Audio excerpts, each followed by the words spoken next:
کیجئے گا ہم اور آپ قرآن کے کتنے پیچھے پیچھے چل رہے ہیں، اور قرآن کے پیچھے پیچھے وہی چلے گا جو قرآن کو سمجھ کر پڑھے گا۔ آئیے قرآن پڑھا ہم نے، پہلی آیت اٹھائیے، بسم اللہ کے بعد الحمدللہ رب العالمین۔ عمریں گزر گئیاں، کوئی 40 سال کا بیٹھا ہوگا، کوئی 50 سال کا بیٹھا ہوگا، کوئی 80 سال کا بیٹھا ہوگا، نمازیں پڑھتے ہوئے بھی ایک لمبی عمریں گزر گئیں۔ ابھی اس سے پوچھو کہ سورہ فاتحہ سنا تو سنا دے گا، اللہ اکبر کا سورہ فاتحہ پڑھو پڑھ دے گا۔ الحمدللہ رب العالمین الرحمن الرحیم مالک یوم الدین ایاک نعبد و ایاک نستعین اہدنا الصراط المستقیم صراط الذین انعمت علیہم غیر المغضوب علیہم ولا الضالین۔ ابھی سنا دے گا۔ اب اس سے یہ پوچھو پڑھ تو لیا تو نے، لیکن یہ بتاؤ کہ الحمد کے معنی کیا ہوا؟ خاموش، یہ بتا دے گا ساری تاریخ۔ اب اس سے پوچھو کہ الحمد میں الف لام کیسا آیا ہے؟ یہ الف لام کون سا ہے؟ نہیں پتا۔ اس سے پوچھو کہ یہ تمام کا لفظ جو آ رہا، تمام تعریف اللہ کے لیے، یہ ساری تعریف اللہ کے لیے، یہ ساری کا اور تمام کا لفظ کہاں ہے عربی میں؟ الحمد کے معنی تو تعریف کے ہوتے ہیں، یہ تمام کا لفظ کہاں ہے؟ ساری کی ساری تعریف اللہ کے لیے کہاں ہے؟ ابھی نہیں معلوم۔ اب اس سے پوچھو کہ الحمد کے بعد للہ آیا ہے، الحمدللہ، یہ للہ کیوں ہوا ہے؟ اس سے پوچھو کہ اللہ نے کبھی قرآن میں اللہ کہا، کبھی اللہ کہا، کبھی اللہ ہی کہا، ایسا کیوں ہے؟ کبھی کہا ان اللہ علی کل شیء قدیر، ان اللہ، یہاں ان اللہ کے اللہ کہا ہے۔ کبھی آپ آیت الکرسی پڑھیں گے تو اللہ ہے، اللہ لا الہ الا هو الحی القیوم۔ اس سے پوچھو کہ کبھی اللہ آ رہا، کبھی اللہ، اور کبھی اللہ ہی، للہ ما فی السماوات وما فی الارض، کبھی للہ، ایسا کیوں؟ نہیں معلوم۔ اس سے پوچھو کہ جب اللہ آ ہی چکا تھا تو پھر رب لانے کی ضرورت کیا تھی؟ الحمدللہ رب العالمین، پھر رب کیوں لایا گیا؟ اور جب رب لایا گیا تو رب کے ساتھ رب المسلمین کیوں نہیں کہا گیا؟ رب المومنین کیوں نہیں کہا گیا؟ یہاں رب العالمین کا لفظ کیوں آیا ہے؟ ایک آیت بھی اگر ہم نے سمجھ کر پڑھی ہو تب تو ہم جانیں کہ قرآن میں لکھا کیا ہے۔ ہم قرآن کے پیچھے پیچھے چلیں گے کیسے؟ کیسے چلیں گے؟ ابھی پڑھ چکا ہے، نیت باندھے باندھے اعوذ باللہ من الشیطان الرجیم بسم اللہ الرحمن الرحیم، یہاں اس نے پڑھا ہے نماز میں اللہم بارک بینی و بین خطایا کے بعد، یا سبحانک اللہم و بحمدک و تبارک اسمو کے بعد اس نے پڑھا ہے اعوذ باللہ من الشیطان الرجیم بسم اللہ الرحمن الرحیم۔ دیکھیے یہاں الرحمن الرحیم پڑھ چکا ہے۔ اب اس سے پوچھو کہ جب تو پڑھ چکا تھا بسم اللہ الرحمن الرحیم پڑھ چکا ہے تو الحمدللہ رب العالمین کے بعد پھر الرحمن الرحیم کیوں پڑھ رہا ہے؟ یا الرحمن الرحیم کیوں آ رہا؟ کیا سمجھا؟ کیسے قرآن کے پیچھے پیچھے چلے گا آج کا انسان؟ میرے بھائیوں، جب اس کو بھی ایک آیت کا بھی علم نہیں ہے، پوچھ لو رمضان سے، ہماری ماں بہنیں بیٹیاں بیٹھی ہوئی ہیں، پوچھو ان سے، دو پڑھے ہم نے، اپنی سہیلیوں کو فون کر کے کہتی ہیں اے تو نے کتنے قرآن پڑھ لیے؟ ہم نے 2 پڑھ لیے، دوسری کہتی ہے ہم نے 3 پڑھ لیے، چوتھی کہتی بہت کام لگا تھا اس لیے ہم ایک ہی پڑھ پائے۔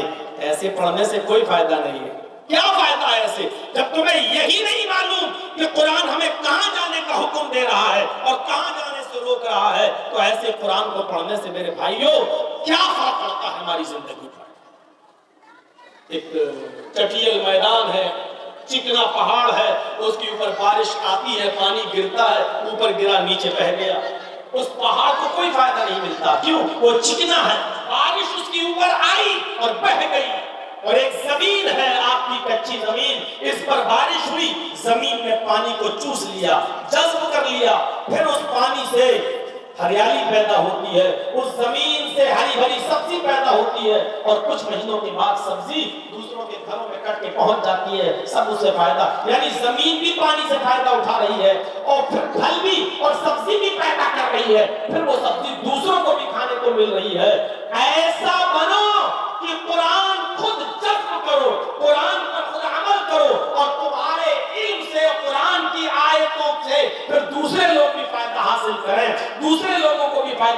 سمجھیں یہ ہے قرآن کو کی تلاوت کا مطلب۔ اُتْلُ مَا أُوحِيَ إِلَيْكَ مِنَ الْكِتَابِ، اس کتاب کے پیچھے پیچھے چلو جو آپ کی طرف اتاری گئی، جو آپ کی طرف نازل کی گئی۔ حضرت عائشہ صدیقہ سے کسی نے پوچھا کہ امی عائشہ، اللہ کے نبی کے اخلاق کیسے تھے، اللہ کے رسول کے اخلاق کیسے تھے، اخلاق کریکٹر سوبھاؤ، اللہ کے نبی کے اخلاق کیسے تھے؟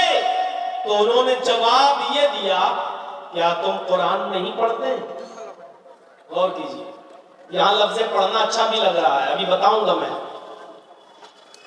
آئے امی عائشہ، اللہ کے نبی کا اخلاق کیا تھا، کیسا تھا؟ تو حضرت عائشہ کہتی ہے کیا تم قرآن نہیں پڑھتے؟ کہا کیوں نہیں پڑھتا ہوں؟ فرمایا قرآن کی جیتی جاگتی تصویر تھے، یعنی قرآن میں جو لکھا ہے اگر دیکھنا ہے کہ قرآن میں کیا لکھا ہے تو وہ محمد رسول اللہ کی زندگی کو دیکھ لے۔ آپ کا اٹھنا بیٹھنا لیٹنا سونا جاگنا کھانا پینا شادیاں چلنا، یہ تمام نماز روزہ حج زکات، پڑوسیوں کے ساتھ حسن سلوک، بیواؤں کے ساتھ حسن سلوک، کافروں کے ساتھ حسن سلوک، قیدیوں کے ساتھ حسن سلوک، بچوں کے ساتھ بوڑھوں کے ساتھ یتیموں کے ساتھ، یہ تمام چیزیں آپ کے جو دیکھنے میں آتی ہیں یہ اللہ کے رسول صلی اللہ علیہ وسلم قرآن سے سیکھتے ہیں، یعنی قرآن کی ہبہو تصویر ہے، عملی تصویر ہے قرآن کی، یعنی قرآن میں جو لکھا ہے وہ دیکھنا ہو تو محمد رسول اللہ کی زندگی پر نظر ڈال لو، یعنی قرآن کے مطابق چلنا۔ آپ قرآن کے مطابق چلا کرتے تھے، آپ قرآن کے مطابق اپنی زندگی گزارا کرتے تھے، یہ تھا نبی اکرم کا اخلاق۔ ہمارا اخلاق کیا ہے؟ ابھی جلسہ ختم ہوگا، ابھی سائیکل اٹھانے میں ہم لڑنے لگیں گے، ایسے کر ایسا کر، یہ ایک ابھی جلسہ ختم ہونے کے بعد ہم اس حد تک گر جائیں گے کہ ابھی ہم لڑنا شروع کر دیں گے، نکلتے وقت پہلے ہم نکالیں گے، ارے تو ایسے کر تو ایسے کر، سائیکلیں نکالنے میں ہم لوگ لڑنے لگتے ہیں۔ حضرت عائشہ صدیقہ کہتی ہیں جو کچھ قرآن میں لکھا ہے وہی نبی اکرم کے اخلاق۔ اُتْلُ مَا أُوحِيَ إِلَيْكَ مِنَ الْكِتَابِ، اس کتاب کی تلاوت کیجئے جو نازل کی گئی، جو اتاری گئی آپ کے اوپر۔ کبھی آپ سعودیہ جائیں حج کرنے یا عمرہ کرنے، ویسے اب تو ویزا عام ہو گیا ہے، پہلے صرف مکہ مدینہ اور جدہ تک ہی جا سکتے تھے آپ، لیکن اب تو عمرے کے ویزے سے آپ پورا سعودی عرب بھی گھوم سکتے ہیں، تو ویزا عام کر دیا ہے۔ تو آپ جائیے گا طائف کی سرزمین پر، یا آپ چلے جائیے گا حائل یا بریدہ یا تمام کی طرف۔ میں گیا ہوں، وہاں کچھ ہمارے ساتھی لوگ ہم کو اونٹنی کا دودھ پلانے کے لیے لے گئے کہ چلیے آپ چلیں۔ ہم نے تو کبھی پیا نہیں تھا، تھوڑا سا اندر سے بھی ایسا لگ رہا تھا کہ پی کے کیا پتہ کیسا ہوگا، لیکن لے گئے۔ وہاں ایک چھوٹا سا بچہ تھا اونٹنی کا، تو وہ دیہاتی جو دودھ دوہتے تھے اونٹنی کا فوراً پلاتے تھے، اونٹنی کا دودھ فوراً جیسے اس کے تھن سے نکالا جائے ویسے ہی آپ کو پینا پڑے گا۔ اگر آپ نے تھوڑی دیر کے لیے رکھ دیا تو اس میں اتنے کیڑے پیدا ہو جاتے ہیں کہ آپ اس کو دے کر پھر دودھ پی نہیں سکیں گے۔ تو وہ دیہاتی جو تھا، عربی جو دیہاتی تھا بدوی، وہ اونٹنی جو بچہ دیتی ہے، بچہ اس کا ایک بچہ تھا، تو وہ بچہ اپنی اونٹنی کے پیچھے پیچھے چل رہا تھا، اس بچے کو کہہ رہا تھا تل تل تل۔ تو میں نے وہاں کے لوگوں سے پوچھا کہ ہم کو دودھ پلانے کے لیے لے کے گئے، یہ تل تل کیا چلا رہا ہے؟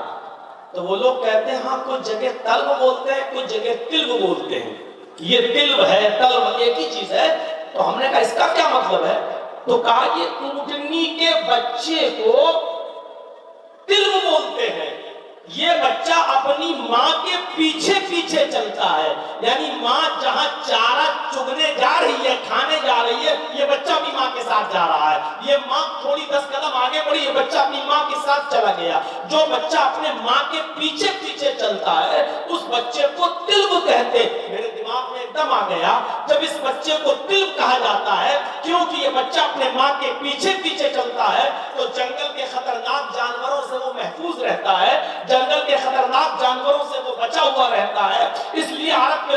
بچے کو تلو کہتے ہیں، اور اسی سے مشتق، اسی سے بنا ہے تلاوت۔ جس طرح اونٹنی کا بچہ اپنی ماں کے پیچھے پیچھے چل کر خطرناک جانوروں کے خطرے سے محفوظ ہو جاتا ہے، اسی طریقے سے قرآن کی تلاوت کرنے والا، قرآن کے پیچھے چلنے والا دنیا کی تمام سرکش اور ناکارہ اور ظالم قوموں سے اپنے آپ کو بچا لیتا ہے، اپنے آپ کی حفاظت کر لیتا ہے۔ جس طرح اونٹنی کا بچہ اپنی ماں کے پیچھے چلتے ہوئے اپنی جان کو خطرناک جانوروں سے محفوظ کر لیتا ہے، اسی طریقے سے قرآن کے پیچھے چلنے والا انسان دنیا کی ساری قوموں سے اپنے آپ کو محفوظ کر لیتا ہے۔ یعنی قرآن پڑھو گے تو امن و امان میں اور شانتی کے اندر آ جاؤ گے۔ تو میرے بھائیوں، یہ ہے تلاوت کا مطلب۔ تلاوت کرو گے تو یہاں رمضان میں کھڑے ہو جاؤ عشاء کے بعد اور ایک ہی دن میں پورا قرآن ختم کر دو۔ امام صاحب کھڑے ہو گئے، اللہ اکبر، اور چلائی راجدھانی ایکسپریس غیر المغضوب علیہم ولا الضالین تک تو صحیح چلی، تو اس کے بعد میں الف لام میم، الف لام میم بھی سمجھ میں آ جاتا ہے، اس کے بعد کا اسپیڈ نہیں سمجھ میں آتی۔ ذالک الکتاب لا ریب فیہ ھدی للمتقین الذین یؤمنون بالغیب ویقیمون الصلاۃ ومما رزقناہم ينفقون تنفقون یعلمون تعلمون کے علاوہ پھر آپ کو کچھ سمجھ میں نہیں آتا۔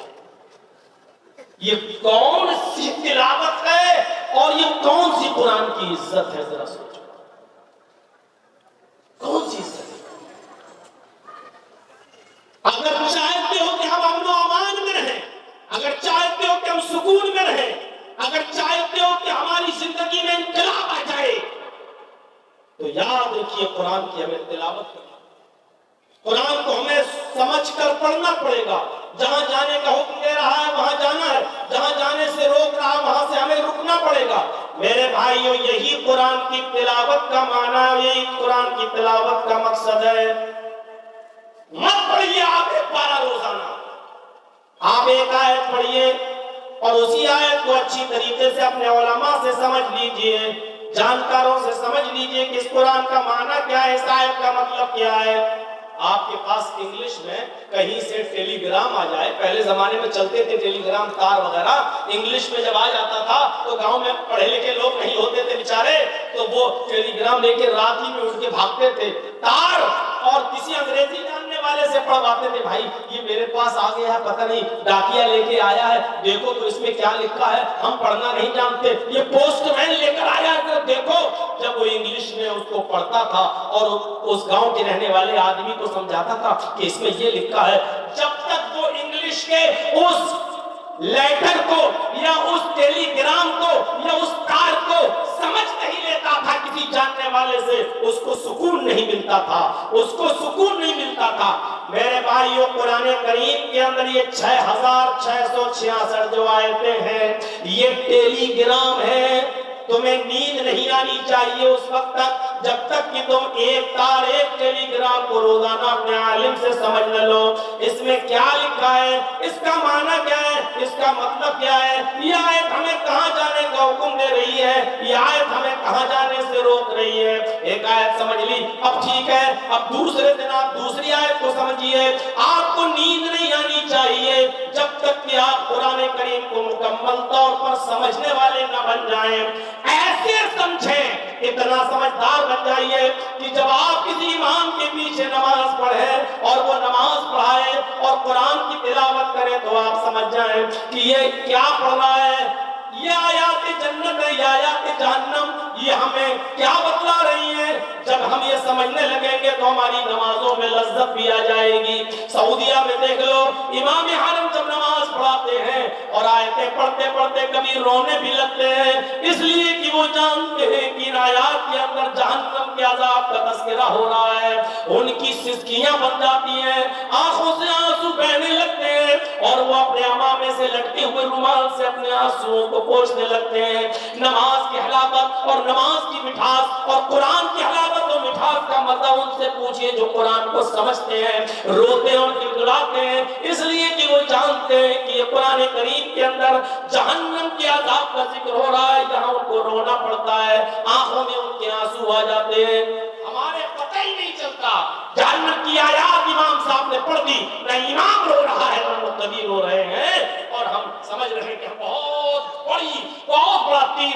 آ گئے ہیں, بہت بڑا کارنامہ انجام دے کر آ گئے ہیں. میرے بھائیوں, قرآن کو سمجھیے اور قرآن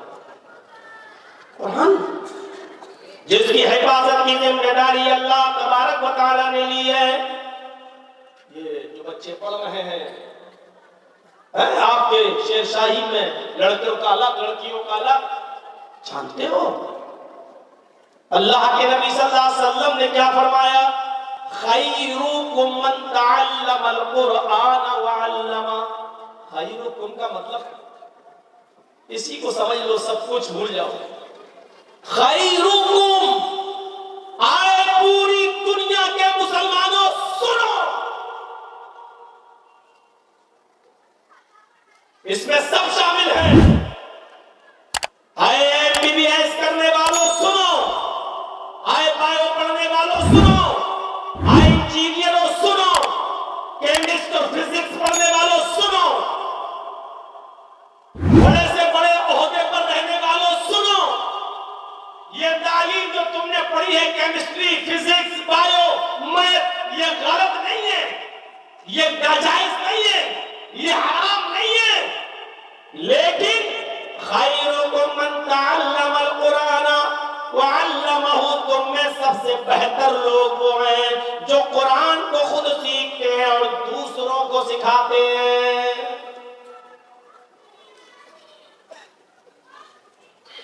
ایک عیسائی ہے جو بہت بڑا سائنٹسٹ تھا, غور کیجئے, اس نے قرآن کو پڑھا تو قرآن کو پڑھنے کے بعد اس نے ایک کتاب ہی لکھ ڈالی, اسلام, بائبل اور قرآن. اسلام سائنس, اسلام بائبل اور قرآن سائنس کی روشنی میں, سائنس کی روشنی میں اس نے ایک کتاب ہی لکھ ڈالی اور اس نے قرآن کریم کو اپنے سائنٹیفک تجربے سے بیان کر کے یہ بتایا کہ قرآن کے اندر کیمسٹری بھی ہے, قرآن کے اندر بایو بھی ہے, قرآن کے اندر فزکس بھی ہے, قرآن کے اندر میتھ بھی ہے. پڑھنے والا چاہیے, چونکہ وہ ایک سائنٹسٹ تھا, اس نے قرآن کریم کی آیتوں سے سائنس کھوج کے نکالی اور اس نے پوری ایک کتاب لکھ ڈالی اتنی موٹی, اور اس کا نام رکھا اسلام, قرآن, بائبل, سائنس کی روشنی میں. ذرا آپ غور کریں میرے بھائیوں, اس نے قرآن کو سائنس کی روشنی سے ثابت کر کے رکھ دیا. اندازہ لگا سکتے ہیں آپ, اذا زلزلت الارض زلزالہا, جب زمین کے اندر زلزلہ آئے گا, بھوکمپ آئے گا, کیسے آئے گا؟ کا مطلب کیا ہے؟ سورج لپیٹا جائے گا؟ نہیں, سورج کی روشنی ختم ہوتی چلی جائے گی.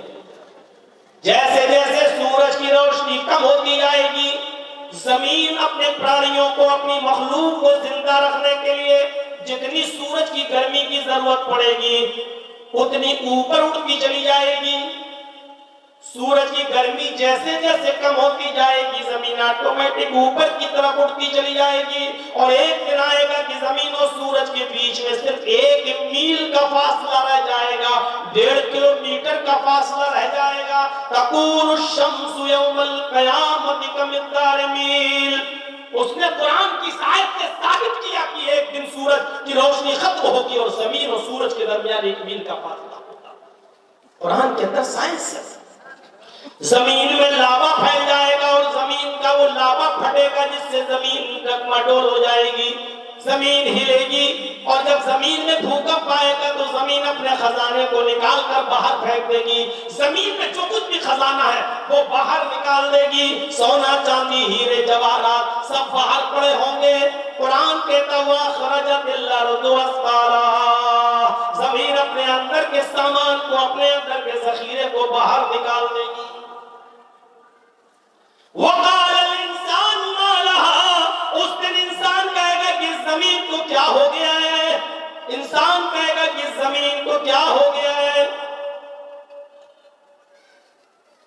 بِأَنَّ رَبَّكَ أَوْحَىٰ لَهَا, زمین کو کچھ نہیں ہوا, تیرے رب کا حکم ہے, وہ تو وہی کر رہی ہے جو اس کے رب کا حکم ہے. يَوْمَئِذٍ يَصْدُرُ النَّاسُ أَشْتَاتًا لِيُرَوْا أَعْمَالَهُمْ, انسانوں کے نام اعمال کھول دیے جائیں گے. اس دن وہ دیکھ لے گا کہ ہم نے ذرہ برابر نیکی کی ہوگی تو اس کو بھی، اور ذرہ برابر برائی کی ہوگی اس کو بھی۔ یومئذ یصدر الناس اشتاتا لیروا اعمالہم، وہ اپنے اعمال کو دیکھ لے گا۔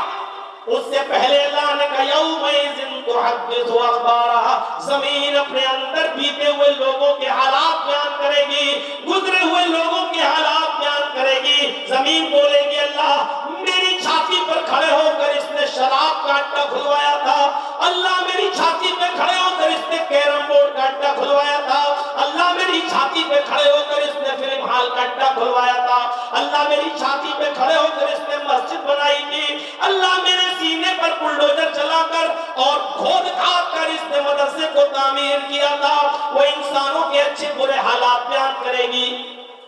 پہلے زمانے میں سمجھا نہیں جاتا تھا، وہ سائنٹسٹ لکھتا ہے اپنی کتاب کے اندر، اسلام بائبل اور قرآن سائنس کی روشنی میں اس کتاب کے اندر وہ آدمی لکھتا ہے کہ زمین کا بولنا یہ محال لگتا ہے، لیکن زمین بے جان ہے وہ کیسے بولے گی؟ اس نے کہا ریڈیو بے جان ہے کیسے بولتا ہے، ٹیلی ویژن بے جان ہے کیسے بولتا ہے؟ آپ کا آلہ کان میں لگایا اور سینے پہ لگایا، دل کی دھڑکن بولتی ہے اور آپ آلے کے ذریعے سنتے ہیں، یہ آلہ بے جان چیز ہے یہ کیسے بولتا ہے؟ موبائل بے جان چیز ہے، دیکھیے اس میں سے آواز نکلتی ہے اور آپ اپنے کانوں سے سنتے ہیں۔ اس نے کہا جب یہ سب چیزیں بے جان ہیں یہ بولتی ہیں، ارے لوہا زمینی سے تو پیدا ہوتا ہے، پلاسٹک زمینی سے تو پیدا ہوتی ہے، تانبا زمینی سے تو پیدا ہوتا ہے، زمین سے پیدا ہونے والی ان چیزوں کو توڑ مروڑ کر موبائل یا ٹیلی ویژن یا ریڈیو یا ٹیپ ریکارڈ بنا دیا گیا۔ جب یہ چیزیں بولنے لگی ہیں تو پھر زمین کیوں نہیں بولے گی جب یہ ساری کی ساری چیزیں اس کے اندر موجود ہیں؟ اس لیے زمین بھی انسانوں کی گواہی دے گی، اے اللہ یہ وہ ہے جس نے میری چھاتی پہ کھڑے ہو کر فلاں کا قتل کیا تھا، فلاں کا مرڈر کیا تھا، فلاں کو مار دیا تھا، فلاں کی جان لے لی تھی، اس کی بیوی کو بیوہ کر دیا تھا، اس کے بچوں کو یتیم کر دیا تھا۔ موزم پور والے ہیں تو نہیں؟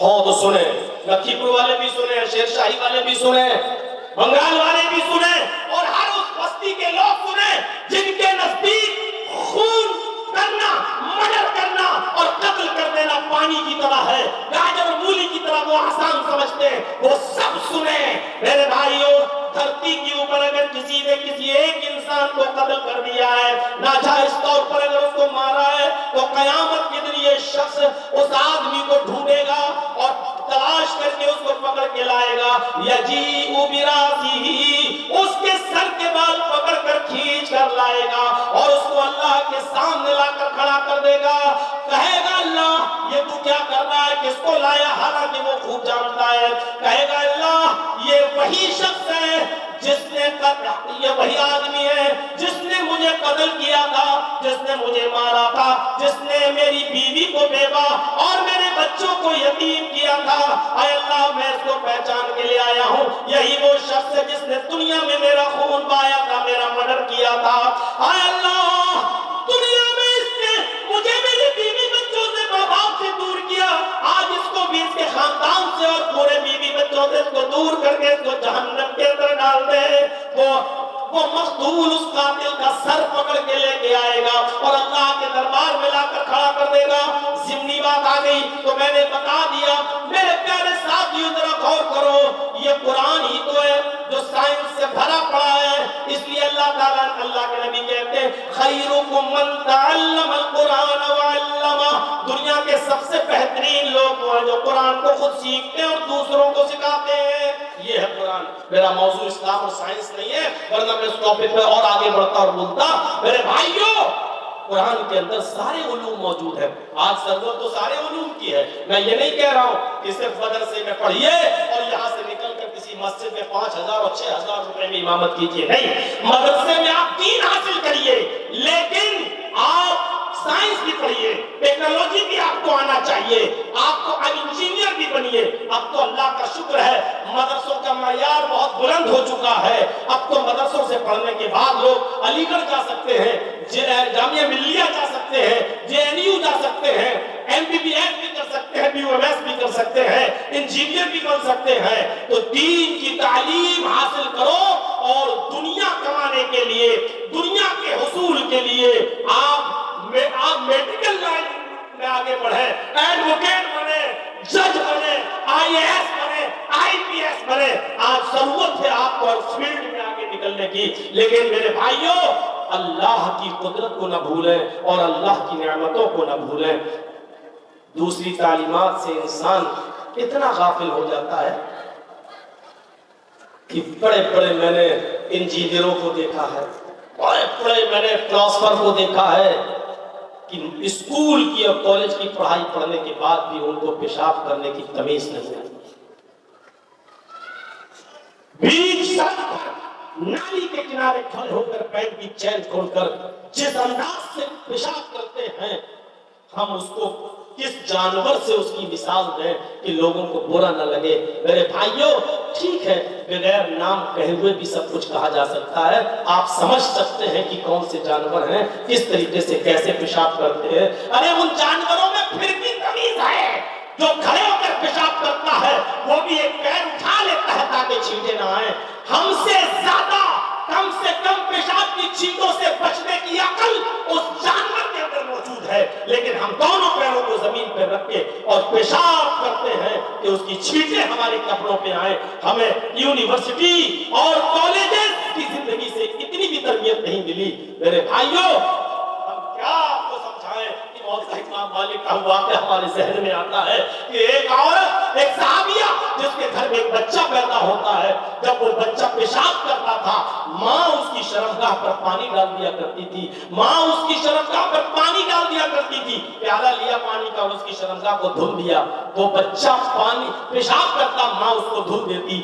جانتا نہیں ہے, چھوٹا بچہ ہے, پہلا دن تھا اس کا, کھڑا ہوا, پیشاب لگا تو پانی کا پیالہ لیا اور چلنے لگا. ماں دیکھ رہی ہے کہ دیکھے میرا بیٹا کہاں جاتا ہے. ماں دیکھ رہی ہے اور بچہ پانی کا پیالہ لے کر استنجا کرنے جا رہا ہے, پیشاب کرنے. وہ بیٹھ جاتا ہے نالی کے کنارے گھر کے باہر اور پیشاب کرتا ہے. ماں پیچھے سے دیکھ رہی ہے کہ دیکھے میرا بیٹا کیا کرتا ہے. آج پہلا دن ہے, بچے نے پیشاب کیا, اس کو نہیں معلوم کہ شرمگاہ کس ہاتھ سے پکڑنا چاہیے, کس ہاتھ سے پانی ڈالنا چاہیے, کتنی بار شرمگاہ کو دبانا چاہیے. اس کو کچھ نہیں معلوم, بس اس نے اپنی ماں کو دیکھا تھا پانی ڈالتے ہوئے, اس نے پیشاب کیا اور پانی اپنی شرمگاہ پہ ڈال لیا. اتنا ڈالنا تھا, پیچھے سے ماں چیخ کر کہتی ہے دوستوں میں رب الکعبہ, کعبے کی رب کی قسم میں کامیاب ہو گئی, اللہ کی قسم میں کامیاب ہو گئی. میں اپنے بچے کو جو سکھانا چاہتی تھی میرے بچے نے وہ سیکھ لیا. میں اپنے بچے کو جو تربیت دینا چاہتی تھی میں نے اپنے بچے کو وہ تربیت دے دی. اب میں مر بھی جاؤں تو پرواہ نہیں, کیونکہ میرا بچہ زندگی بھر کھڑے ہو کر پیشاب نہیں کرے. یہ تربیتیں تھی پہلے زمانے کی ماؤں کی. آج کی ماں کیا تربیتیں دیں گی, جن کی بیٹیاں انہی کی آنکھوں کے سامنے انسٹاگرام پر اور ٹک ٹاک پر ویڈیو بناتی ہو دوپٹے اتار اتار کر.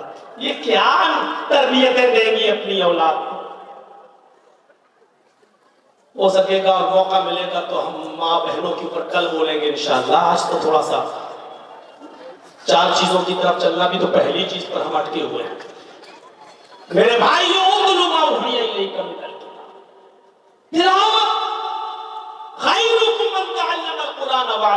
دنیا میں سب سے بہتر لوگ وہ ہیں جو قرآن کو سیکھتے اور سکھاتے ہیں. یہ سب سے بہتر لوگ ہیں. عبداللہ ابن عباس چھوٹے سے تھے, چھوٹے سے حضرت عمر جب مجلس شورا بلایا کرتے تھے اور بڑے بڑے صحابہ کو جب بلاتے تھے تو یہ بچہ بھی آتا تھا حضرت عبداللہ ابن عباس. تو لوگوں نے کہا اے امیر المومنین اس کو کیوں بلاتے ہو, یہ بچہ یہ کیوں آتا ہے, یہ چھوٹا سا بچہ. تو کیا جواب دیا حضرت عمر نے, یہ بچہ آئے گا اگرچہ عمر میں تم سے چھوٹا ہے, لیکن یاد رکھو قرآن کا علم اس کو سب سے زیادہ ہے. ہم نے اللہ کے نبی کو یہ دعا کرتے ہوئے سنا ہے کہ اللہ کے نبی نے کہا تھا کہ اے اللہ قرآن تو نے نازل تو میرے اوپر کیا ہے, لیکن قرآن کی فقہ, قرآن کی سمجھ تو عطا فرما عبداللہ کو. عبداللہ آئیں گے اس لیے کہ یہ قرآن کا علم سب سے زیادہ رکھتے ہیں. قرآن کریم کے علم کو سب سے زیادہ رکھنے کی وجہ سے میرے پیارے ساتھیو حضرت عمر فاروق ان کو اپنی مجلس شورا میں اپنی میٹنگ میں بلایا کرتے تھے. جنگ احد میں جب 70 صحابہ شہید کر دیے گئے, اور جگہ کی تنگی تھی، اس لیے ایک قبر میں کئی صحابہ اتارے جانے لگے، کئی شہیدوں کو اتارا جانے لگا۔ تو آپ اس بات سے اندازہ لگائیں کہ 70 صحابہ کی لاش ہے، اللہ کے نبی صلی اللہ علیہ وسلم ان 70 صحابہ کو دیکھ رہے ہیں، لیکن اللہ کے نبی یہ نہیں کہہ رہے ایک طرف سے اٹھاؤ یا داہنی طرف سے اٹھاؤ اور قبر میں اتارو۔ اللہ کے نبی کہتے ہیں صحابیوں مجھے یہ بتاؤ ان 70 لوگوں میں سب سے زیادہ قرآن کس کو یاد تھا؟ سب سے زیادہ قرآن کا ماہر کون تھا؟ سب سے اچھا قرآن کون پڑھا کرتا تھا؟ اشارہ ہوتا کہ فلاں صحابی یہ سب سے اچھا قرآن پڑھتے تھے، ان کو قرآن کا سب سے اچھا علم تھا، ان کو اٹھایا جاتا اور سب سے پہلے قبر میں ان کو اتارا جاتا۔ اس کے بعد اب 69 لاشیں رہ گئیں۔ اب آپ کہتے ہیں انہیں بتاؤ کہ سب سے زیادہ قرآن کس کو یاد تھا؟ پھر جس کی طرف اشارہ ہوتا اس کو اٹھایا جاتا اور اس کو قبر میں اتارا جاتا۔ یعنی جنگ احد میں 70 صحابہ کو ایسے ہی دفن نہیں کر دیا گیا، جس کو سب سے زیادہ قرآن یاد تھا اس کو سب سے پہلے قبر میں اتارا گیا۔ ایک ایک قبر میں 2 3 4 صحابیوں کو دفن کیا گیا۔ میرے بھائیوں آپ اندازہ لگائیے قرآن کے مقام و مرتبے کو ذرا سمجھنے کی کوشش کیجئے۔ اس لیے فرمایا یہ قرآن طوطے کی طرح رکھنے والی چیز نہیں ہے کہ ایک طرف سے پڑھو اور ختم کر دو، نہیں، یہ راجدھانی ایکسپریس نہیں ہے، اس کو سمجھ کر پڑھیے اور جو لکھا اس کے اوپر عمل کریے۔ چلیے ایک چیز ختم، اب آئیے دوسری چیز کی طرف۔ اللہ تعالیٰ کہتا ہو "اتل ما اوحی الیک من الکتاب"، شارٹ کر دیا، اور بھی بہت سی چیزیں تھیں لیکن آگے آئیے۔ تلاوت کیجئے اس کتاب کی جو آپ کی طرف اتاری گئی، یعنی پیچھے چلیے۔ دوسری چیز وَأَقِمِ الصَّلَاةَ، نماز قائم کیجئے۔ پڑھیے نہیں، پڑھنا تو یہ بھی ہو گیا کہ صبح جرجی صاحب اٹھے، آج خالی ہے، کوئی ٹائم کام نہیں ہے میرا، چلیے اللہ اکبر، فجر ہو گئی، چلیے ظہر بھی پڑھ لیتے ہیں، اللہ اکبر، ظہر بھی پڑھ لی، عصر بھی پڑھ لی، مغرب بھی پڑھ لی، عشاء بھی پڑھ لی۔ ارے ابھی خالی تو ہے، کیا کرنا ہے؟ آج چلو ایک ہفتے کی پوری پڑھ لیتے ہیں، پوری پڑھ لی، پڑھنا ہی تو ہے۔ لوگ کہتے نماز پڑھو، لوگ ایک ہفتے کی پڑھ لی۔ ہمارے مسلمانوں میں ایک فرقہ ہے ایسا جو ایک ہفتے کی بھی پڑھ لیتا ہے، ایک ہفتے کی بھی پڑھ لیتا ہے، اور ایک ہفتے کی بہت کم لوگ پڑھتے ہیں ویسے، لیکن 24 گھنٹے کی تو پڑھ ہی لیتے ہیں، ان کے ہاں ہے، وہ 24 گھنٹے کی بھی پڑھ لیتے ہیں۔ یہ پڑھنا نہیں ہے، نماز کو قائم کرنا ہے، قائم۔ اور نماز کا قیام کیا ہے معلوم؟ نماز کو اس کے اول وقت میں، نماز کے ٹائم پر آپ کو نماز پڑھنا ہے۔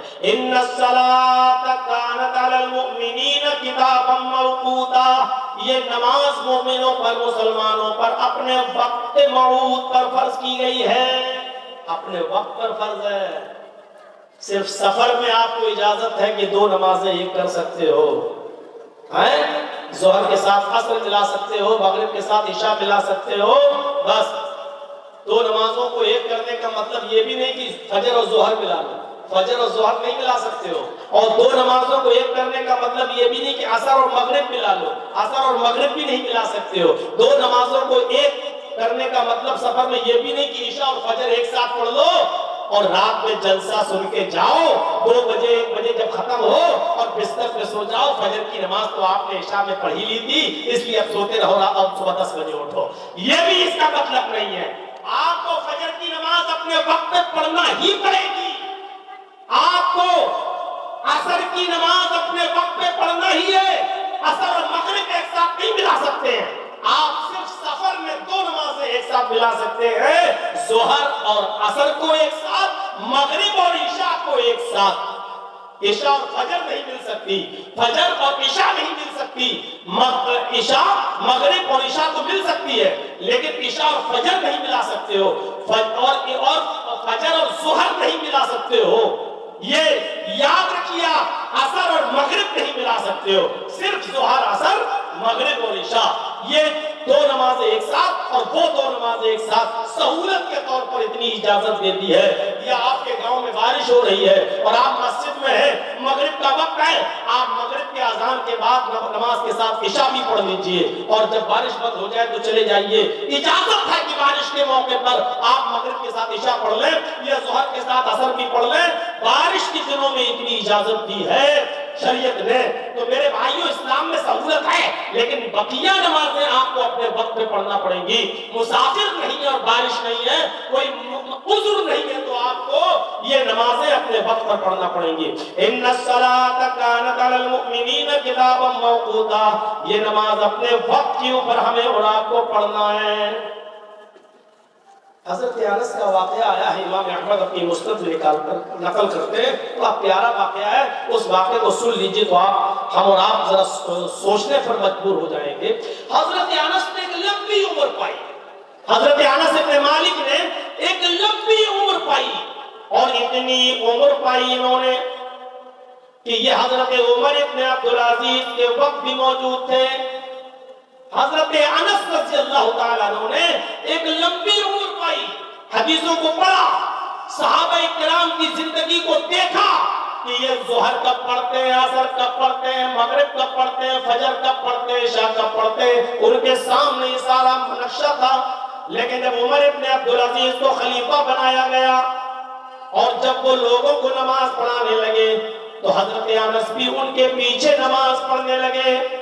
لیکن کبھی کبھی ایسا ہوتا تھا کہ حضرت انس مسجد میں پہلے پہنچ جایا کرتے تھے، اور حضرت انس جب مسجد میں پہلے پہنچ جایا کرتے تھے تو اپنی نماز پڑھ کر نکل جاتے تھے اور چلے جایا کرتے تھے۔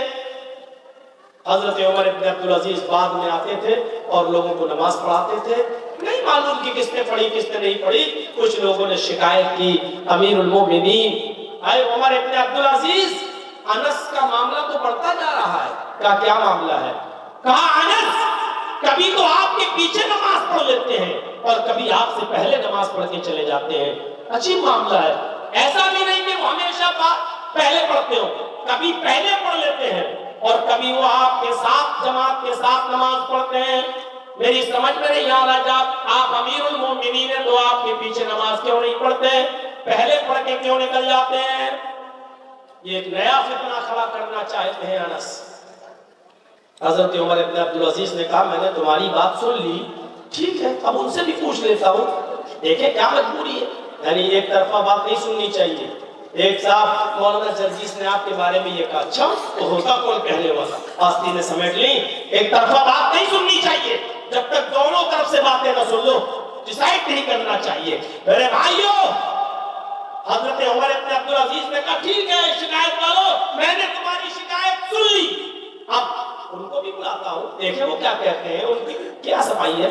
بلایا گیا، حضرت انس کو مسجد میں بلایا جاتا ہے۔ عصر کی نماز کے بعد عمر ابن عبدالعزیز نے سوال کیا، اے انس، مجھے شکایت ملی ہے کہ تم اس مسجد میں نماز پڑھنے تو آتے ہو، لیکن کبھی کبھی تو تم میرے پیچھے نماز پڑھتے ہو اور کبھی کبھی تم مجھ سے پہلے بھی نماز پڑھ کے نکل جاتے ہو، آخر اس کی وجہ کیا ہے؟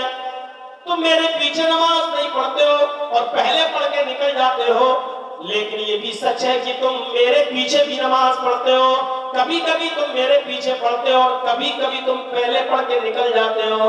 حضرت انس جواب دیتے امیر المومنین، اے عمر ابن عبدالعزیز، اے خلیفہ صاحب، بالکل صحیح سنا ہے آپ نے، میں جھوٹ نہیں بول سکتا ہوں، میں نے کبھی آپ کے پیچھے بھی نماز پڑھ لیتا ہوں اور کبھی پہلے آ کر نماز پڑھ کر چلا جاتا ہوں، آپ کا انتظار نہیں کرتا، جماعت کا انتظار نہیں کرتا، آپ نے جو کچھ بھی سنا ہے بالکل صحیح سنا ہے، آپ کے شکایت کرنے والے میری آپ کے سامنے جو شکایت کی ہے وہ بالکل صحیح شکایت کی ہے۔ عمر ابن عبدالعزیز نے کہا کیوں یہ فتنہ پھیلا رہے ہیں؟ اگر تم آج اکیلے نماز پڑھو گے تو کل دوسرا بھی تمہیں دیکھ کر اکیلے نماز پڑھے گا، پھر پرسوں کوئی تیسرا بھی پڑھے گا، پھر ذاتی طور پر کل میرا کوئی دشمن ہوگا یا میرا کوئی ورودھی ہوگا، وہ میرے پیچھے نماز پڑھنے سے منع کر دے گا، ایک نیا فتنہ کھڑا ہو جائے گا، پھر تم کیسے میرے پیچھے نماز پڑھتے ہو اور کبھی مجھ سے پہلے پڑھ کے نکل جاتے ہو، ایک نیا فرقہ، ایک نیا فتنہ کھڑا کیوں کر رہے ہو تم؟ جواب دو۔ یہاں جو جواب دیا حضرت انس نے، سنو شیر شاہی والوں سنو، اطراف کے لوگوں سنو، آس پاس کے لوگوں سنو، اور یوٹیوب کے ذریعے کل انشاءاللہ پوری دنیا میں یہ آواز پہنچ جائے گی۔ میرے بھائیوں یاد رکھو، اس موقع پر حضرت انس نے جو جواب دیا وہ جواب یہ تھا، اے خلیفۃ المومنین، اے خلیفۃ المسلمین، اے امیر المومنین، میں نے کوئی فتنہ کھڑا نہیں کیا، میں نے کسی کو نہیں کہا کہ تم بھی ایسا کرو، میں نے کسی دوسرے آدمی کو ابھارا بھی نہیں ہے۔ فرمایا ٹھیک ہے نہیں ابھارا، لیکن تمہیں دیکھ کر دوسرا تو ایسا کر سکتا ہے۔ فرمایا اگر کر سکتا ہے تو اس میں کیا کروں؟ فرمایا تم پہلے جواب دو کہ تم کبھی کبھی اکیلے پڑھ کے پہلے کیوں نکل جاتے ہو؟ عمر ابن عبدالعزیز کو حضرت انس جواب دیتے ہیں، امام احمد اپنی مسند میں نقل کرتے ہیں، حضرت انس کہتے ہیں، اے امیر المومنین، میری آنکھیں جناب محمد رسول اللہ کے نماز کے اوقات کو پہچانتی ہیں، میری آنکھوں نے محمد رسول اللہ کے نماز کے ٹائم کو دیکھا ہے، میری آنکھوں نے محمد رسول اللہ کا نماز کا وقت دیکھا ہے، میری آنکھیں جانتی ہیں کہ محمد رسول اللہ فجر کب پڑھتے تھے، ظہر کب پڑھتے تھے، عصر کب پڑھتے تھے، مغرب کب پڑھتے تھے، عشاء کب پڑھتے تھے، میری آنکھیں محمد رسول اللہ کی نماز کے اوقات کو پہچانتی ہے، نماز کے ٹائم ٹیبل کو اچھی طریقے سے جانتی ہے، اگرچہ گھڑیوں کا زمانہ نہیں تھا لیکن میری آنکھیں ٹائم ٹیبل کو اچھی طریقے سے پہچانتی ہے۔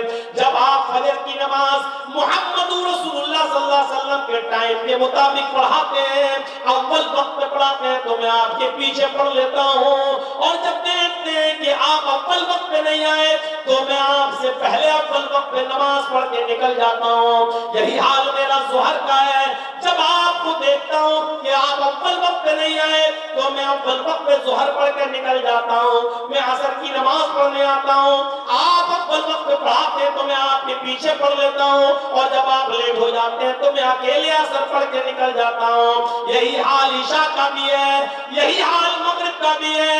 امیر المومنین، میری آنکھیں محمد رسول اللہ کے نماز کے ٹائم ٹیبل کو پہچانتی ہے، اور میں نہیں چاہتا کہ نبی اکرم کا ٹائم ٹیبل مجھ سے مس ہو اور اس کو میں چھوڑوں، اس لیے میں نبی کے ٹائم کو نکال نہیں سکتا، بھلے ہی آپ کا ٹائم نکل جائے، اس لیے کہ میں ایمان جناب محمد رسول اللہ صلی اللہ علیہ وسلم کے اوپر لایا۔ امیر المومنین، آپ ہر نماز اول وقت پہ پڑھانا شروع کر دیجئے، میں آپ کے پیچھے ایک بھی نماز ترک نہیں کروں گا، اور ساری نمازیں میں آپ کے پیچھے پڑھوں گا۔ اس سے پتہ چلتا ہے میرے بھائیوں کہ اول وقت نماز پڑھنے کی اہمیت کیا ہے۔ دکان پہ ہم بیٹھے ہیں، اذان کی آواز آ رہی ہے، اٹھ جائیے، کسٹمر کو نپٹا دیں۔ جب تک 5 کسٹمر نپٹتے ہیں، اب ہم فری ہو رہے ہیں، اب ہم جا رہے ہیں دکان چھوڑ کر اب مسجد میں نماز پڑھنے کے لیے۔ وضو بنایا، جب مسجد کے اندر داخل ہوئے تو پتہ چلا کہ سنتیں پڑھی جا رہی ہیں، جماعت ہو چکی۔ یہی حال ہمارا، ابھی تک ہم اذان کے مقصد کو نہیں سمجھ پائے۔ اذان کس لیے ہوتی ہے؟ ابھی کسی کو کھڑا کر کے پوچھو کہ اذان کس لیے ہوتی ہے، بھی کھڑا ہو کے کہے گا نماز کے لیے۔ یہی سمجھا ہے اس نے۔ میرے بھائی، نماز کے لیے اگر اذان ہوتی تو ڈائریکٹ یہ ہوتا حیا علی الصلاۃ، آؤ نماز کے لیے۔ حیا علی الصلاۃ تو بہت بعد میں کہا جا رہا ہے، پہلے تو یہ جملہ ادا کیا جا رہا ہے، اللہ اکبر اللہ اکبر۔ یہ اللہ اکبر کا نماز سے کیا تعلق ہے؟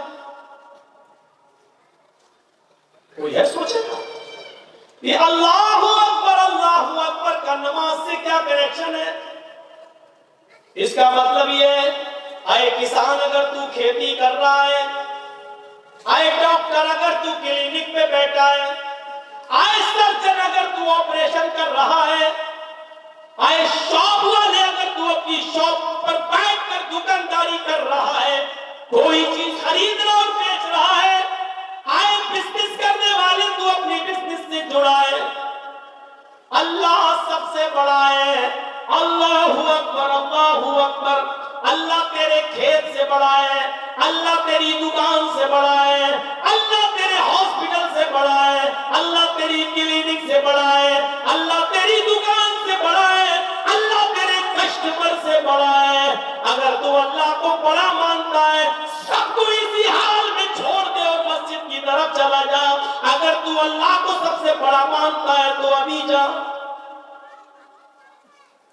جس نے اپنے کسٹمر کو نپٹایا, جس نے اپنے مریضوں کو نپٹایا, جس نے اپنے کھیت کا کام پورا کرنے کے بعد نماز پڑھنے آیا اور پھر وہ مسجد میں آیا, اب اس نے نماز پڑھی تو جماعت نکل گئی. اس کا مطلب یہ ہے کہ اس نے اپنے کھیت کو بڑا جانا, اس نے اپنے ہاسپٹل کو بڑا مانا, اس نے اپنی دکان کو بڑا جانا, اس نے اپنے بزنس کو اور اپنے کاروبار کو بڑا جانا, اس نے اللہ کو بڑا ہی نہیں جانا. میرے پیارے ساتھیوں, یہ ہے اللہ اکبر کا مطلب. اب غور کرو, کل سے اللہ کو بڑا ماننا ہے, سب کچھ اسی حال میں چھوڑنا ہے اور سیدھے مسجد کی طرف جانا ہے. ہاں, صرف دو چیزیں چھوڑی جا, دو چیزوں کا خیال رکھا جا سکتا ہے, اور وہ بھی کیا؟ اگر آپ کو اسی موقع پر قضاء حاجت کی ضرورت ہے, پیشاب یا پائخانے کی ضرورت ہے, تو اذان ہونے کے بعد بھی پہلے آپ اس سے فارغ ہوں گے, پہلے آپ لیٹرین کے لیے جائیں گے, پہلے آپ پیشاب کرنے کے لیے جائیں گے.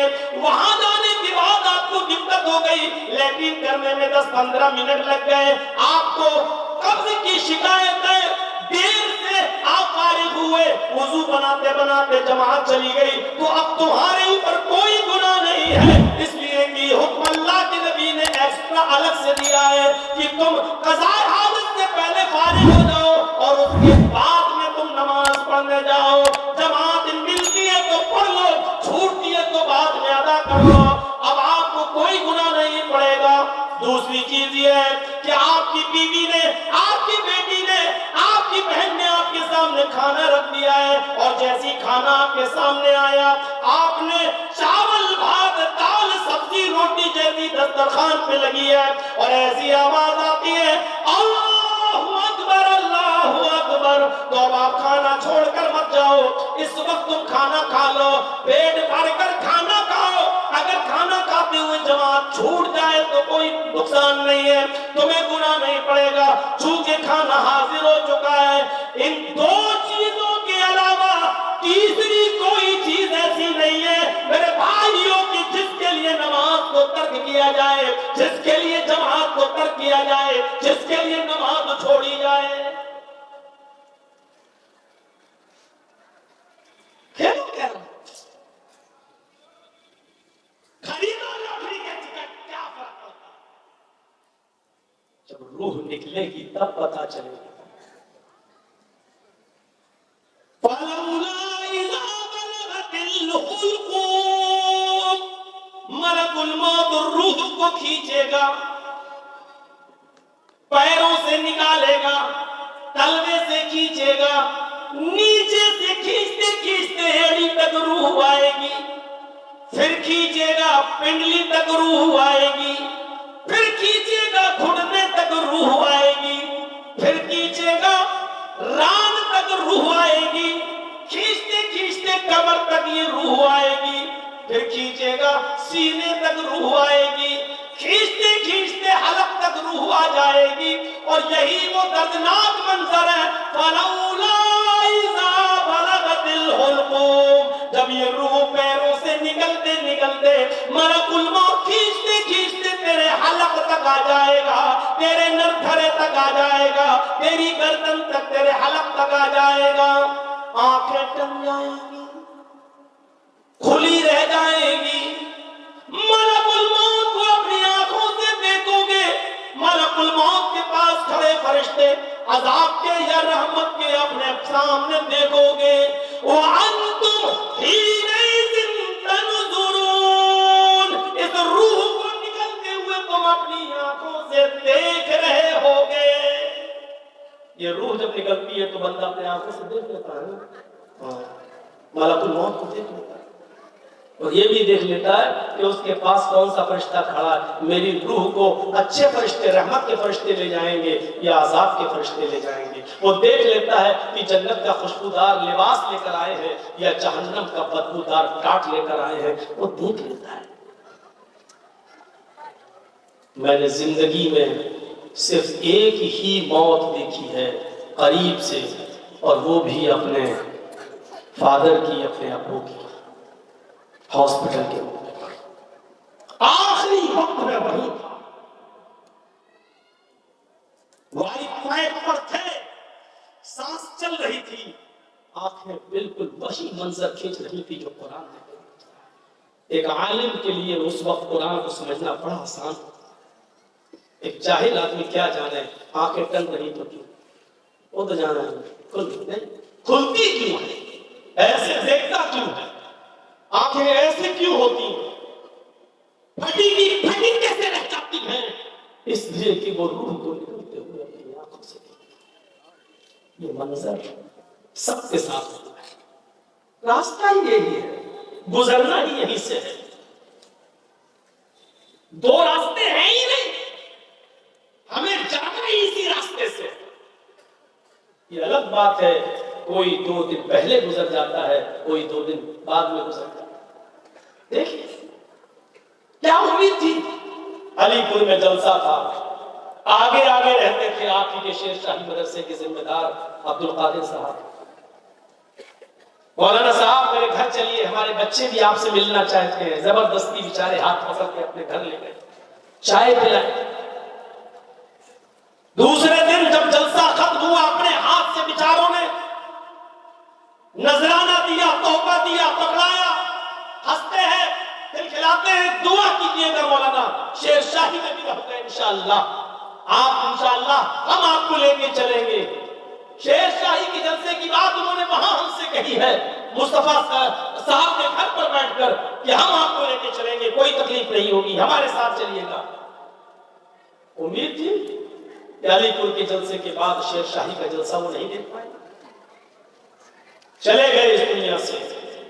اللہ رب العالمین ان کی قبر کو نور سے بھر دے، اللہ ہم کو غریق رحمت فرمائے، اللہ ان کی بخشش فرمائے، اللہم اغفر لہ ورحمہ وعافہ واعف عنہ واکرم نزلہ ووسع مدخلہ واغسلہ بالماء والثلج والبرد۔ میرے پیارے ساتھیوں، دعائیں کرنا چاہیے اس بزرگ کے لیے۔ میں بتانا یہ چاہتا ہوں کہ کون جانتا ہے تو اقیم الصلاۃ، نماز قائم کیجیے، قیام کرنا، اپنے افضل اپنے وقت پر پڑھنا ہے۔ نماز اذان ہوتے ہی آپ کو مسجد کی تیاری کرنا ہے، اب آپ کو کیرم بورڈ نہیں کھیلنا ہے، اب آپ کو India Pakistan, India Australia, India Bangladesh کا میچ نہیں دیکھنا ہے، سب 2 اوور رہ گئے اس کو دیکھ لیں۔ جہاں 2 اوور دیکھنے کے چکر میں آپ رہے اور جب تک آپ مسجد میں گئے جماعت ختم، معاف کیجئے گا، ایسا جماعت کو چھوڑنا شریعت نے جائز نہیں بتایا ہے، اس لیے جماعت کا اہتمام کیا جائے اور اول وقت میں نماز پڑھی جائے۔ ان الصلاۃ کانت علی المؤمنین کتابا موقوتا، اور یہ یاد رکھیے گا نماز میں رخصتی تو ہے، نماز میں سہولت تو ہے، لیکن نماز معاف کسی حال میں نہیں ہے، یہ یاد رکھیے گا۔ اگر آپ کھڑے ہو کر پڑھنے کی طاقت نہیں رکھتے بیماری کی وجہ سے تو آپ کو بیٹھ کر پڑھنے کی اجازت ہے، بیٹھ کے پڑھنے میں بھی دقت ہے تو لیٹ کے پڑھ لو، لیٹ کے پڑھنے میں بھی دقت ہے کروٹ سے پڑھ لو، کروٹ سے بھی دقت ہے تو ٹیک لگا کر صرف زبان ہلا ہلا کے پڑھ لو، اگر اس میں بھی دقت ہے وضو بنانے میں تو تیمم کر کے پڑھ لو میرے بھائیوں، اور تیمم کی بھی اجازت ہے، اگر نہیں کر پا رہے ہو مٹی سے بھی نقصان ہے تو دل میں ہی وضو کی نیت کر لو، لیکن نماز اس حال میں بھی پڑھنا ہے۔ پیشاب کی تھیلی لٹکی ہوئی ہے، پیشاب آپ کو ہو رہا ہے، استنجا نہیں کر پا رہے ہیں، آپ کے نلی پڑی ہوئی ہے، اس حال میں بھی آپ کو نماز پڑھنا ہے، اس لیے کہ آپ کی عذر ہے یا آپ کی مجبوری ہے۔ نماز کی حالت میں بھی اگر پیشاب نکل رہا ہے اس تھیلی میں تب بھی کوئی فرق نہیں پڑے گا، لیکن نماز تمہیں اس حال میں بھی پڑھنا ہے۔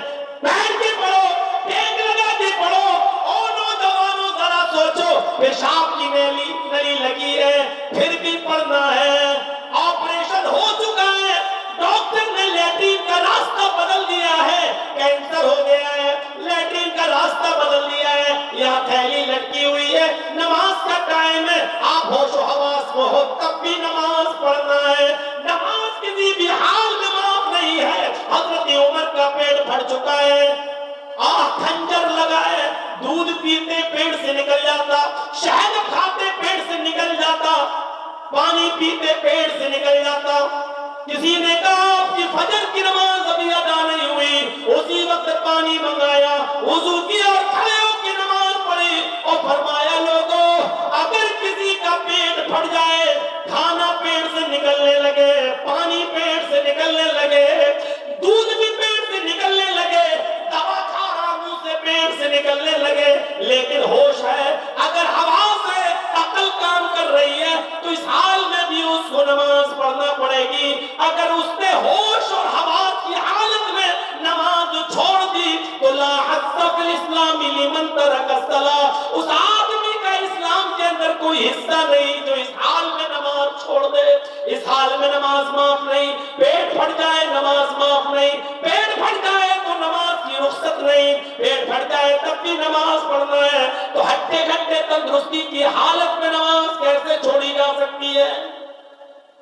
نماز قائم کرنا ہے، پڑھنا ہے.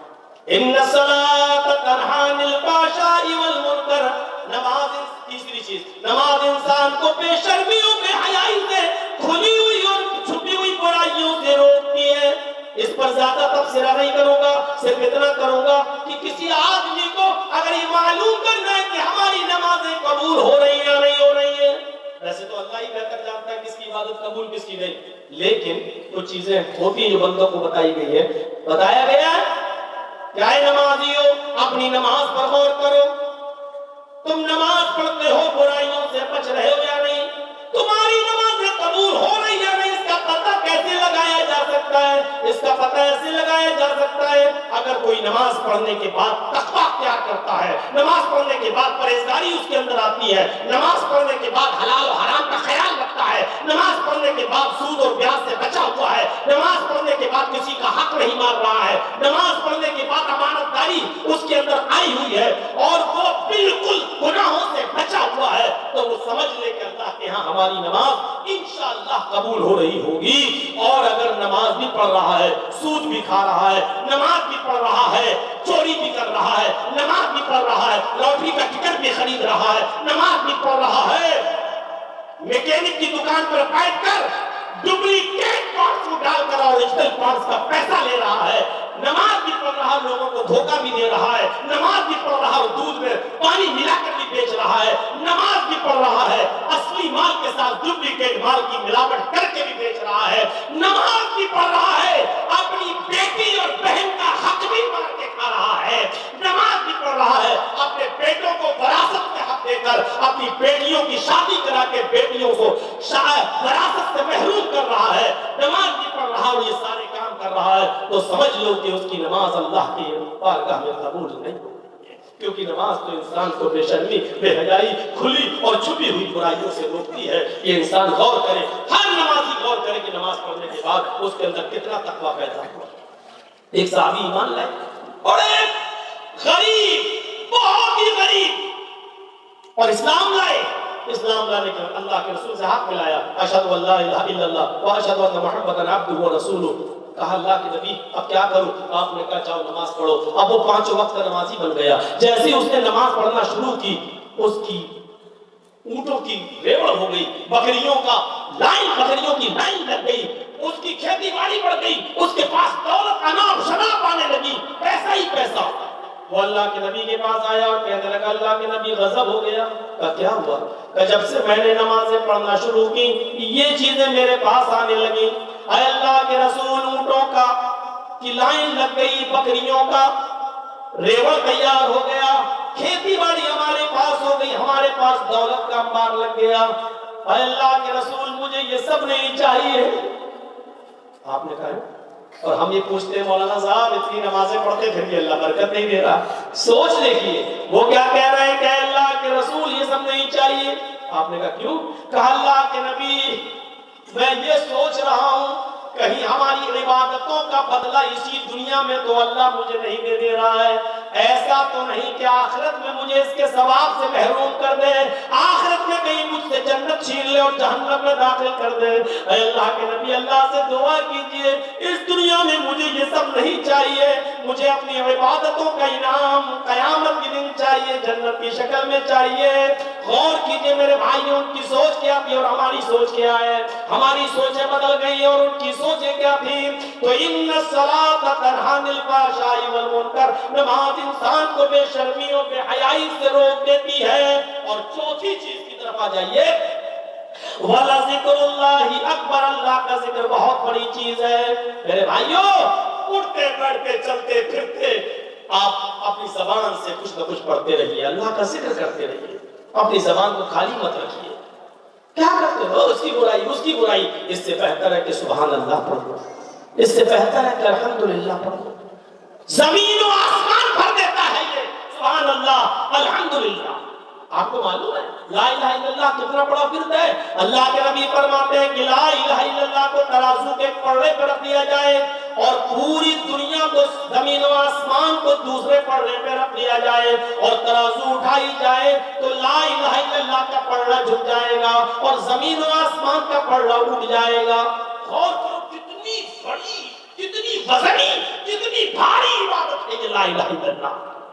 ہم معمولی جملہ سمجھتے ہیں لا الہ الا اللہ، لا الہ الا اللہ، ارے یہی تو وہ جملہ ہے جو انسان کو نہ پڑھنے پر جہنمی بنا دیتا ہے، اور یہی تو وہ جملہ ہے جو پڑھنے پر انسان کو جنتی بنا دیتا ہے۔ غور کرو 70 سال اور 80 سال تک گناہ کرنے والے لوگوں نے، گناہ کرنے والوں نے 80 سال کی عمر میں پڑھا لا الہ الا اللہ۔ اللہ کے نبی نے کہا اللہ نے اس کو جہنم کی آگ سے بچا دیا۔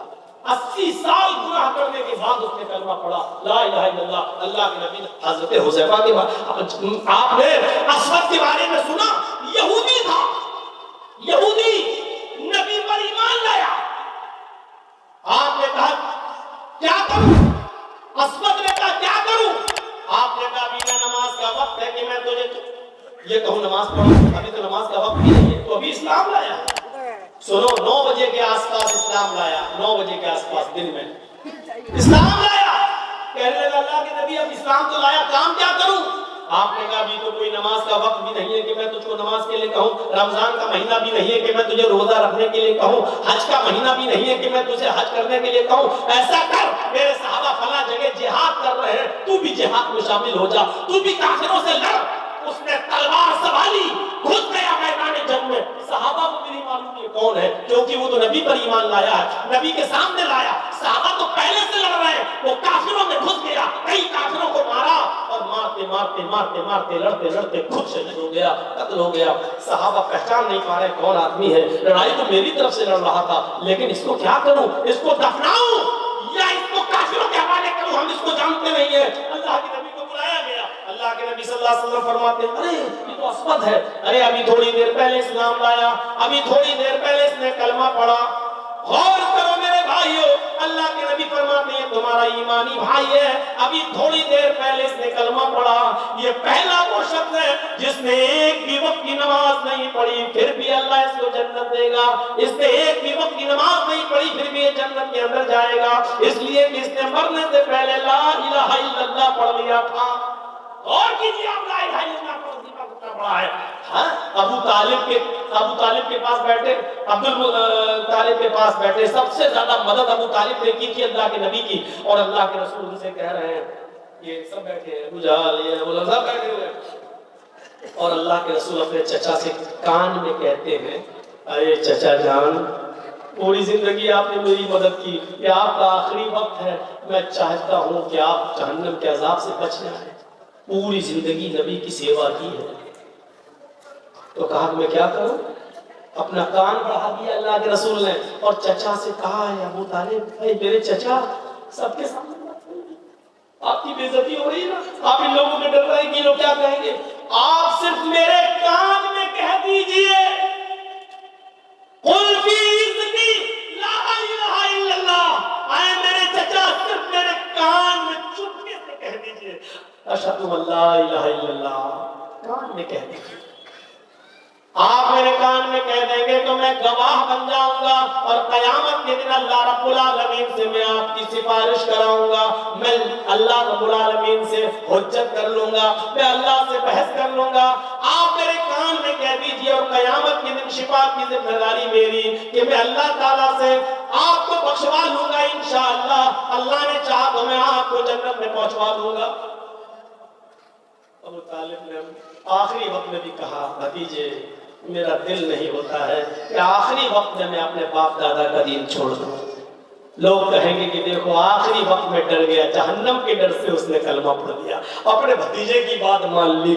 میں آخری وقت میں بھی اپنے باپ دادا کے دین پہ ہی مرنا چاہتا ہوں. اور ابو طالب اسی جہالت پر مرے, اسی حالت کفر میں مرے. میرے بھائیوں غور کرو, پوری زندگی نبی کی خدمت کی لیکن کلمہ نہیں پڑھا. کہاں گئے؟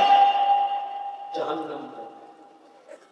اللہ کے رسول نے ایک بار دعا بھی کی کہ اللہ میرے چچا کی مغفرت فرما. اللہ نے جبرائیل کو بھیج دیا, اے محمد آپ کے لیے بھی اور کسی مسلمان کے لیے جائز نہیں کہ وہ کسی کافر کے لیے دعائے مغفرت کرے. نہیں کر سکتا, آپ نہیں کر سکتے کسی کافر کے لیے. آپ کا چچا کافر تھا, حالت کفر میں مرا, وہ جہنم ہی میں جائے گا.